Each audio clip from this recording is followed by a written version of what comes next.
With WWE's Bash in Berlin premium live event happening tomorrow, obviously SmackDown was in Berlin, Germany today, and for a lot of markets, the UK included, the show was on a lot earlier than normal.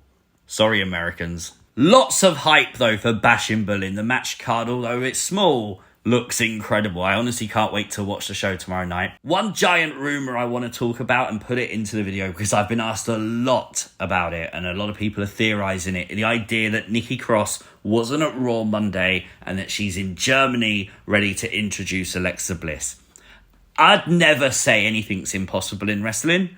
I just don't think it makes too much sense to me, solely because Nikki would have been at Raw, like Randy Orton was at Raw and other people were at Raw too, and then they made the flight over. So Nikki could have been at Raw, and I doubt that her being in Germany is the reason she wasn't, you know? Something that is in Berlin, though, is the WWE store. Honestly, I always like looking at videos and photos from the store, so if you actually go to the store, send me and tag me in photos or send them to me in DMs. Honestly, love looking at the exclusive merchandise that WWE come out with for events like this. Of course, as always, we will be here tomorrow with things you might have missed from Bash in Berlin. And of course, it will be minutes after the show happens, reviewing and talking about everything that happens. So make sure you got notifications turned on for that. But this is things you might have missed from SmackDown in Berlin. Make sure you hit the like button. And if you are new to the channel, hit the subscribe button too. Undoubtedly, the biggest question heading into SmackDown in Berlin was who would answer the open challenge for the US title and LA Knight.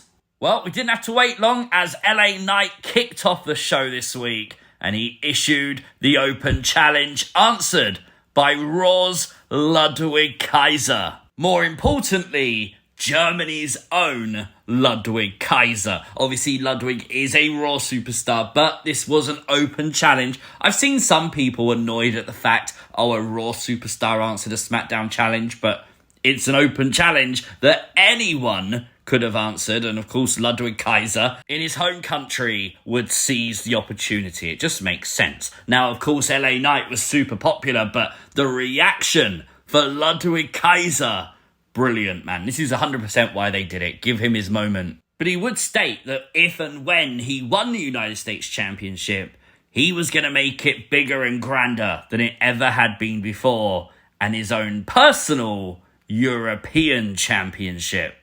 After a very solid, good match for the first match of SmackDown between the two, it would be a huge BFT, allowing LA Knight to pick up the win and retain the United States Championship. Well worth noting that Wade Barrett on commentary would actually say that LA Knight was successful in the first LA Knight Open Challenge. Will there be more then? Are we going to see this become a regular thing? That would be pretty cool. I'd like to see that. Great performance as well by Ludwig Kaiser, and hats off to WWE. I think the fact that Ludwig Kaiser got an insane reaction tonight was great, but obviously it's a brave move because LA Knight is a huge babyface. It's potentially true that Ludwig Kaiser could have overshadowed LA Knight, but LA Knight's popularity, although there was a few people with thumbs down and some boos when Ludwig lost, the popularity of LA Knight still allowed the babyface to look good in victory. So that's pretty well done. Solo Sikoa and the Bloodline had a video segment tonight. This was really cool as Solo Sikoa declared next week the Bloodline take on DIY. And while we got highlights of everything Solo Sikoa has done recently, the fact that they showed and mentioned Jimmy Uso in detail kind of does maybe hint the idea that Jimmy, hopefully, is back soon. Solo would go on to say that no matter who wins between Cody and Kevin at Bash in Berlin, the tribal chief is coming and Solo wants the world title. What do you think? Do you think Solo would make a good world champ? Let me know your thoughts in the comments down below. Well, Cody and Kevin would come face to face tonight, introduced by General Manager Nick Aldis ahead of Bash in Berlin, and things got personal really quick as Kevin Owens would ask Cody about his knee, dismissed by Cody. Cody would then talk to Kevin Owens about their friendship and obviously talking about how he went away and revolutionized the renaissance in professional wrestling, and he gets all the credit for it. Whereas Kevin Owens walked in those circles, walked with those same people, and doesn't get the credit, and he understands that Kevin's probably angry about that. Kevin Owens would reference his relationship with Cody's father, Dusty Rhodes, and then again go back to Cody's knee, saying that Cody injured it on the tour, that Cody Rhodes was going to the back limping after live events, being in the trainer's room for an hour. He even didn't take the knee during his entrance tonight. Cody would get animated and ask Kevin Owens if after tomorrow night they'll still be friends, when Kevin would throw down the mic, whisper something in Cody's ear, and just walk away. Now, I'm pretty confident that Kevin Owens said the words, "You asked for this." But bigger news, did you hear what Michael Cole said? He said he was pleased to be back on SmackDown with a competent GM. Obviously referencing Nick Aldis and saying how Nick Aldis always has control. I mean, Adam Pearce, Michael Cole hasn't officially left Raw yet, has he? If there's one more Raw for Michael Cole, like even if it's in the future, Adam Pearce, he just made you a bitch. You gonna take that? Postman, go and deliver him a can of whoop-ass. If there's any truth to the rumour of you working with the Wyatt Six, have Howdy kill him. You gotta do something. You can't take that. I saw a lot of people upset that they've changed the theme song for Legado del Fantasma.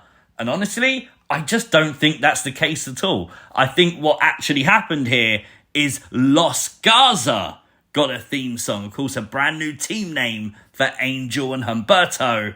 And this makes a load of sense. Los Garza paying tribute to the family name. Obviously, Angel was called Angel Garza before he lost his surname. But with the news recently that Angel had re-signed, and then this week that Berto had re-signed, it kind of makes sense that WWE are now focused on them a little bit more. They would face off tonight in tag team action against Baron Corbin and Apollo Crews. We need to mention, though, the popularity of Baron Corbin. We've seen the video from like last year or whenever it was when Corbin got that giant pop in Paris.